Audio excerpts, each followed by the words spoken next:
Sakamoto Days Chapter 19 and 20. Nagsimula ang chapter sa eskwelahan ni Hana.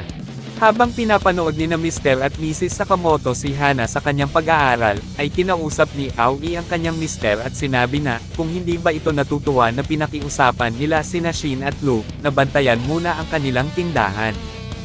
Dagdag pa ni Mrs. Sakamoto na, sana okay lang daw ang dalawa, habang inisip naman ni Mr. Sakamoto na, sa palagay niya na okay lang ang dalawa. Inilipat naman ang scene sa tindahan ng pamilya Sakamoto, kung saan nagalit si Shin kay Lo, dahil laging sinusuot ni Lo ang kanyang apron kapag naglilinis ito. Sinabihan naman ni Lo si Shin na, napakareklamo daw nito, at siya na lamang daw ang maglinis sa mga bintana. Ayaw namang sundin ni Shin ito at sinaad niya na, dahil sina Mr. at Mrs. Sakamoto ay nasa eskwelahan ni Hana, ay siya ang dapat ang masusunod sa tindahan. Lalo namang nagalit si Lo at napaisip ito na, parang bata kung mag-isip si Shin. Nabasa naman ito ni Shin, at kung may gusto daw na sabihin si Lo sa kanya, ay sabihin niya ito ng malakas. Sinambit naman ni Lo na, iisipin niya ang gusto niyang isipin, at napaka-weirdo daw nito dahil lagi na lang niyang inaalam ang mga isipan ng mga tao. Bigla naman pumasok si Mashimo, at naparito daw ito upang kumuha ng mga tira-tirang pork buns. Hindi naman pinansin ng dalawa si Mashimo, at patuloy na nag-aaway ang mga ito. Sinabi ni Luna, hindi daw ito makapag-relax kapag nasa kanyang paligid si Shin, dahil maaaring binabasa niya ang kanyang utak. Bigla namang napatahimik si Shin sa sinabi ni Lo, humingi ito ng tawad at nag-walk out. Iminungkahi naman ni Mashimo na, habulin niya ito, ngunit ayaw namang gawin ni Lo iyon at pinaalis din si Mashimo. Mag-isa na lamang si Lo sa tindahan. Napaisip naman ang dalaga na, hindi pa niya nakikita ang ganoong reaksyon ni Shin, wala naman daw siyang masamang ginawa, pero kapag bumalik daw ito ay medyo magiging mabait na siya sa kanya, yun din ang tamang gawin ng nasa tamang edad na, at sakit daw ito ng ulo. May mga tao namang nakasuot ng parang astronaut ang pumasok sa tindahan, at inakala na si Lu si Shin, at isasama daw nila ito.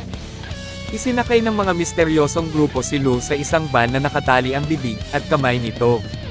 Ang isa sa kanila ay tinitignan ang litrato ng batang Shin at sinaad na, sinong mag-aakala na matapos ang 11 taon, matapos makatakas nito sa laboratorio, ay namumuhay ito ng mapayapa sa isang bayan, akala ko ay patay na siya. Ang kulay ng kanyang buhok ay nag-iba na, at base sa kanyang pangalan ay akala ko na isa itong lalaki. Ang pangalan pala ng nagsalita ay Tanaka. Sinabi naman ng nagmamaneho ng van na nagngangalang Seba, ang taong kanilang kinuha, ay maaaring hindi ang bata na nasa larawan. Nagalit naman si Tanaka at sinaad na, siya ang hinahanap natin, dahil ang nakalagay na pangalan sa kanyang apron ay Shin, papatayin na ata kita sira ulo ka. Humingi naman ng tawad si Seba, habang nagtanong naman ang isa sa mga nagbabantay kay Lo, kung ano ang gusto nila kay Shin. Hindi naman alam ni Tanaka ang eksaktong detalye kung bakit kailangan nila si Shin, pero ang laboratorio na kanilang pinagtatrabauhan ay nagsusuri ng supernatural powers, at sinaad din nito na, si Shin ay mahalagang specimen, isa siyang clairvoyant. Sinaad din nito na, isipin nyo na lang yun, may kakayahan ka na malaman ang mga nasa utak ng tao, sino bang may ayaw na may kasama kang tao na may ganitong kapangyarihan, diba? Narinig naman lahat ni Lo ang kanilang pinag-uusapan, na ikinagalit niya at sinipan nito si Tanaka, na naging dahilan upang masira at maalis ang kanyang suot na helmet. Sinabi din ni Lo, na maaaring sira ulo at isip bata si Shin, ngunit mas higit namang matino siya kaysa sa kanila. Hindi dahil iba siya, sino kayo para isiping miserable ang buhay niya. Naguluhan naman si Tanaka, at tinanong kung sino siya. Sinabi naman ni Lo ang kanyang pangalan, habang nagsalita naman ang driver ng van, na tama ang kanyang inakala. Napatanong naman ulit si Mr. Tanaka, kung nasaan ang tunay na Shin. Inilipat naman ang scene kay Shin, kung saan naglalakad ito upang bumalik sa tindahan. Napaisip naman ito na, nasa kanya ang desisyon na maging mature. Nang makarating na si Shin sa tindahan, ay wala si Lo, at napansin din nito na may basag na salamin sa sahig. Dumating na ang pamilya Sakamoto na nanggaling sa eskwelahan ni Hana, tinanong naman ni Mr. Sakamoto si Shin, kung may nangyari bang kakaiba. Sinabi naman ni Shin, nung makabalik ito sa tindahan ay wala na si Lo. Humingi naman ito ng tawad, at sinabi din niya na kasalanan niya kung bakit ito nangyari. Bigla namang tinignan ni Mr. Sakamoto ang kanyang cellphone at sinaad na, si Lo ay nasa National Highway at pagawing southwest. Tinanong naman ni Shin, kung paano nito nalaman ang kinaroroonan ni Lo. Ipinaliwanag naman ni Mr. Sakamoto, na ang kanilang name tag ay may kasamang GPS tracker, na ikinagulat ni Shin. May inilabas na remote si Mr. Sakamoto at habang pinipindot niya ito, ay niyaya ni Shin na umalis sila, upang kunin si Lo. Nagbukas ang isang lihim na pinto na naglalaman ng isang motorsiklo. Ibinalik naman ang scene sa kinaroroonan ni Lo, sinaad naman ng mga lalaki, na kinuha nila ang maling tao. Natakot naman si Mr. Tanaka, dahil baka patayin sila sa kanilang maling nagawa. Sinabi naman ng driver, na sabihin na lang nila na ang taong kinuha nila ay si Shin. Nagustuhan naman ni Tanaka ang minungkahi ng driver, at sabihin na lang din nila na nagbago ang kanyang kasarian, habang sumagot naman ang driver na, hindi ba ang kasarian ay halatang palatandaan. Nakokonsensya naman si Lo sa mga sinabi nito kay Shin, at ito daw ang kanyang parusa sa mga nagawang masama niya dito.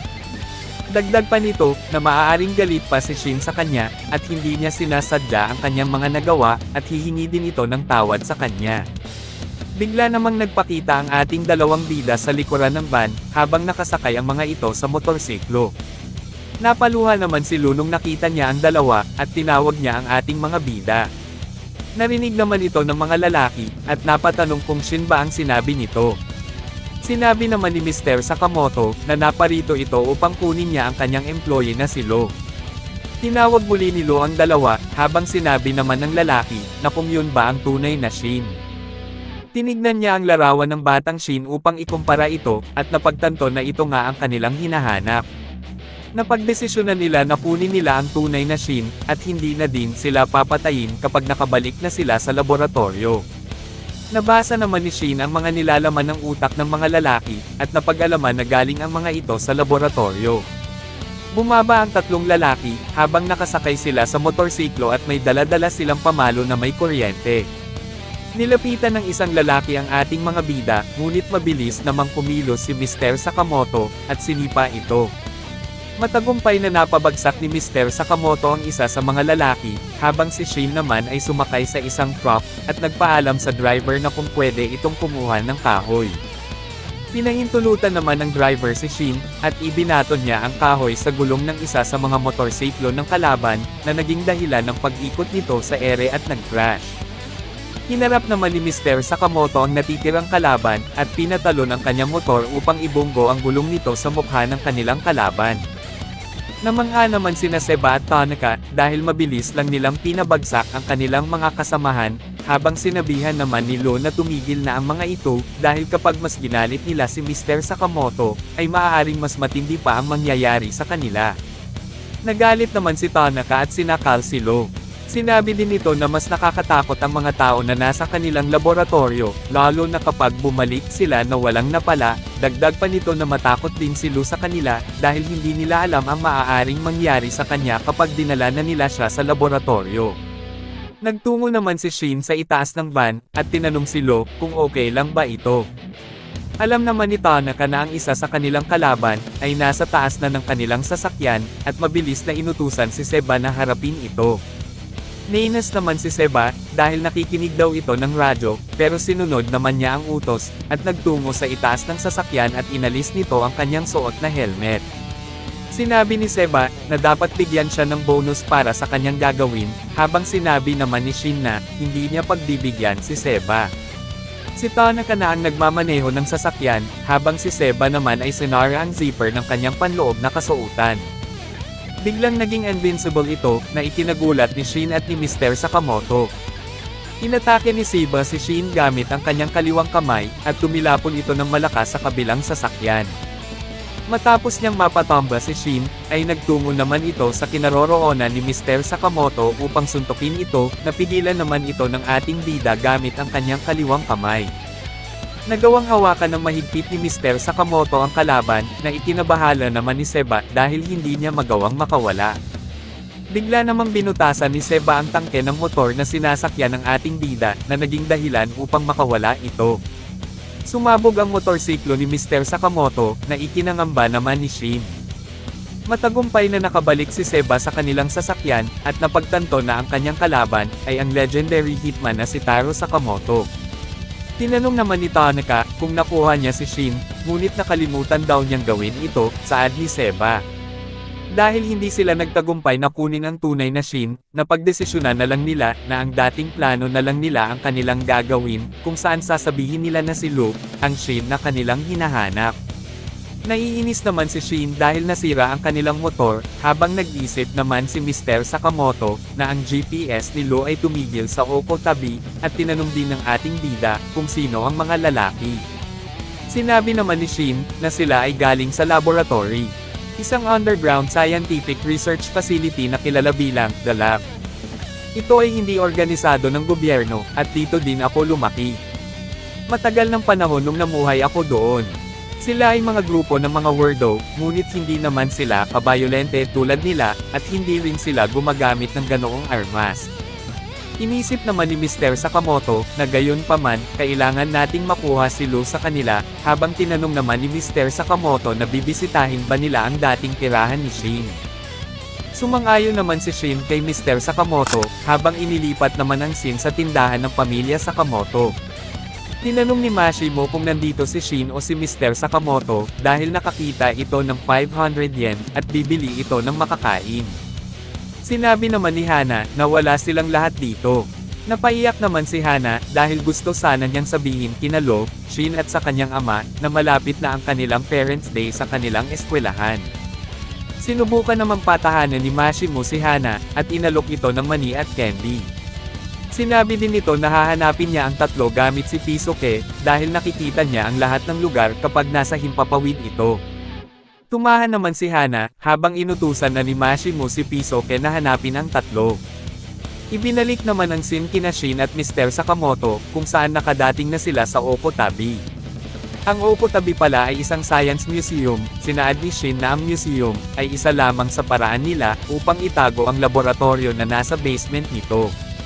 Dito na natatapos ang chapter 19 at 20 ng Sakamoto Days. Paki-follow naman po ng ating Facebook page, nasa description po yung link. Muli huwag kalimutang mag-like, comment, share at subscribe sa ating channel. Salamat.